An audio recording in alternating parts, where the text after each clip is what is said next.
Elles sont nos mères, nos sœurs, nos femmes, nos filles. Elles sont amour, amitié, paix, joie et protection. Elles portent le monde et donc l'humanité sur leurs épaules. À l'instar de la Journée internationale des droits des femmes, l'occasion est pour ces braves dames de revisiter l'histoire. Une histoire marquée par une page sombre, l'événement tragique des femmes de Nder. Talata Nder, ou le mardi de Nder, plus précisément le 7 mars 1820. Les femmes de Nder, un village de Linguère de la riche province du Waalo, ont pris les armes pour lutter contre l'oppresseur. Pour échapper à l'esclavage, elles se sont immolées par le feu, affirmant ainsi leur liberté et dignité. Quelles leçons tirer de cette histoire, trait du leadership féminin africain?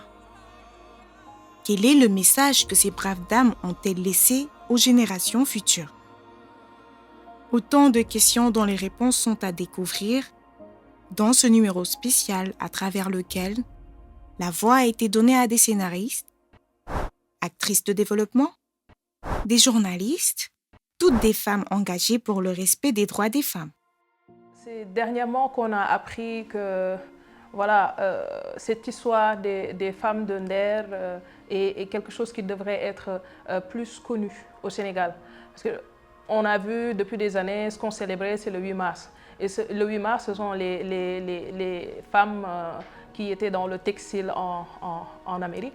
Alors qu'aujourd'hui, on a le 7 mars, qui est une date qui appartient au Sénégal, et des femmes de Nder qui ont décidé de faire ce sacrifice ultime. Pour moi, il faut vraiment du courage pour pouvoir prendre ce type de décision et choisir de se tuer plutôt que de se soumettre à l'esclavage. Et c'est vraiment quelque chose qu'on devrait apprendre à l'école. Quel que soit Alpha, ce sont des modèles de vertu déjà. Parce que ces femmes ont choisi la mort. Ils ont dit non à toutes les formes d'esclavage en choisissant la mort. Parce qu'ils auraient pu choisir de rester en vie, peut-être être esclaves, puisque leurs hommes ont été déjà tués. Mais ils ont choisi l'extrême. Donc cette forme de bravoure, on le vit au quotidien avec les femmes dans les foyers. Ce qu'il y a de magnifique dans ça, c'est que leur sens de la combativité. Ces femmes se sont battues avec des morts qui vraiment avaient beaucoup plus de capacité. Elles auraient pu se dire que de toute façon, il n'y avait pas d'hommes, elles n'allaient pas se battre, mais elles ont tenu à se défendre et à défendre leur territoire pour sauvegarder le legs de leurs ancêtres. Les femmes africaines, en particulier les femmes sénégalaises, ont toujours été leaders, ont toujours été devant. Qu'elles aient des armes ou bien qu'elles aient juste la parole, elles ont toujours contribué à la libération de leur peuple. Quand on nous parle de Ndate Yalla, quand on nous parle de Fatima Mbodj, qui était sa fille et qui, quelque part, quand on va à Dagana aujourd'hui, on retrouve sa statue qui est là. Donc, on a quelque part besoin d'avoir ce genre de figure qui puisse inspirer les jeunes et savoir qu'on a des modèles sur qui on peut copier. La symbolique des femmes de Nder, que par exemple, pour moi, on retrouve un peu dans le slogan de l'armée sénégalaise, on nous tue, on ne nous déshonore pas. Et ce sens de l'honneur, c'est très important. Il doit être aujourd'hui remis au cœur de nos échanges interhumains. Il faut aussi se rappeler qu'il y a après elles des femmes, des leaders qui se sont battues pour les hommes et aussi pour les femmes. Je voudrais un peu revenir sur l'histoire de Anta Gaye, du groupe de Anta Gaye, qui étaient des femmes à Saint-Louis, qui ont barré la route aux Françaises, qui, un jour de vote, pour leur dire que si les femmes sénégalaises ne votent pas, elles non plus n'iront pas voter. Et c'est à partir de ça qu'une discussion a été entamée pour autoriser les femmes sénégalaises à voter. Ça me fait penser directement à Cheikh Anta Diop. Je ne sais pas si vous avez lu son livre « Les fondements d'un État fédéral d'Afrique noire ». Je donne l'exemple de la résistance militaire de Béhanzin. Cheikh Anta nous le rappelle également en nous disant que face à l'armée française, ce sont les femmes qui ont siégé durant la nuit et qui ont pris la décision. Alors que les hommes avaient déjà siégé en assemblée masculine, mais les femmes, après leurs travaux, ont soumis aux hommes et les hommes ont ratifié. Donc, dans l'histoire, c'est fort d'entendre cela, d'entendre que ce sont des femmes qui ont réfléchi, qui ont pu prendre ce type de décision. Et les femmes, elles ont été là, elles ont été de tous les combats. Aujourd'hui, le combat féministe, aujourd'hui, on a même tendance à croire que de toute façon, le féminisme, ça existe maintenant, alors que le féminisme au Sénégal, c'est des combats que des femmes ont menés pour faire changer les choses. C'est une manière de dire à la face du monde que la femme africaine est de nature courageuse, que la femme africaine porte tous les combats. Femme au foyer, on va dire en général, on est d'abord sœur avant d'être maman, avant d'être femme. Donc, on est obligé de protéger. La femme porte en elle l'amour inconditionnel, la tendresse, la douceur et surtout ce sentiment de vouloir veiller sur le monde entier.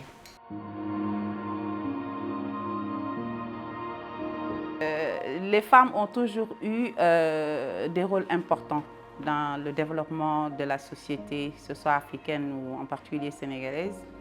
Elles ont eu le rôle de transmission, elles ont eu le rôle de l'éducation, elles ont eu le rôle de porter, de soutenir, d'accompagner, d'aimer aussi.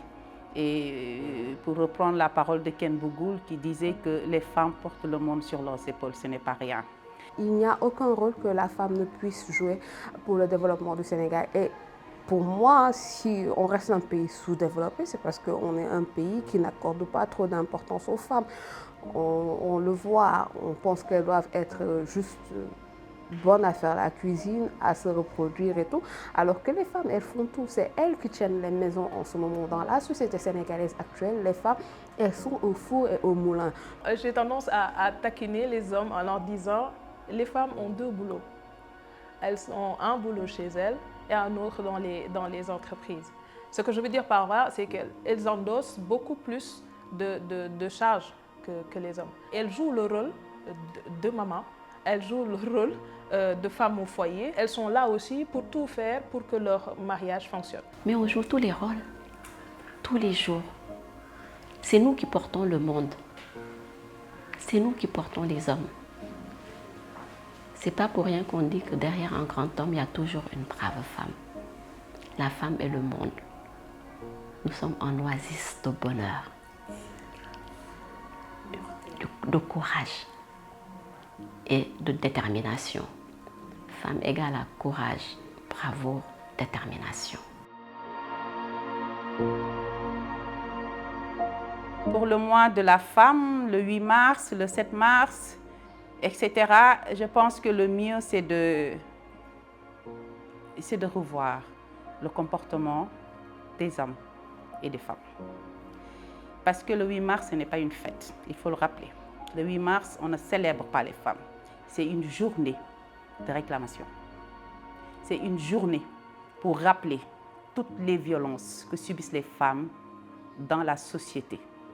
Et d'autres thématiques qui peuvent être aujourd'hui traitées dans la société. Et ça, on a besoin que les femmes puissent porter le plaidoyer.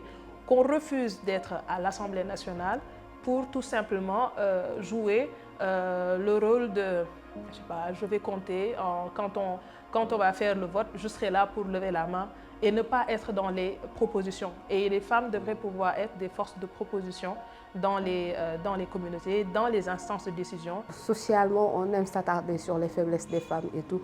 On passe à côté des forces qu'elles ont. Cette force de faire face à l'adversité, cette force de gérer, cette force qui leur permet d'être résilientes en toute situation. Pour ça, pour moi, il faut chaque jour célébrer les femmes. Il faut, en tant que femme, se célébrer chaque jour. Ne pas se laisser réduire à néant par les différents arguments. La femme, c'est un don du ciel. Ça ouvre toutes les portes. On a toutes les clés. Et on demande juste de la considération pour faire éclore tous ces sentiments. Toute cette force qui ne demande qu'à être prouvée à la face du monde.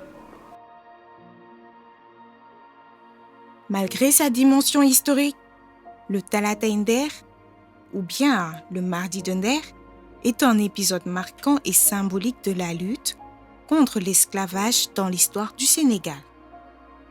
De quoi servir aux femmes africaines, sénégalaises de notre époque, comme argument à brandir pour affirmer leur place dans l'entrepreneuriat et le leadership féminin. Ce qui fait dire qu'à l'ombre de cette histoire, il y a la nécessité de restitution pour changer les mentalités. Restitution qui mérite d'être promue. Car comme dit l'adage, l'histoire est un grand présent et pas seulement un passé.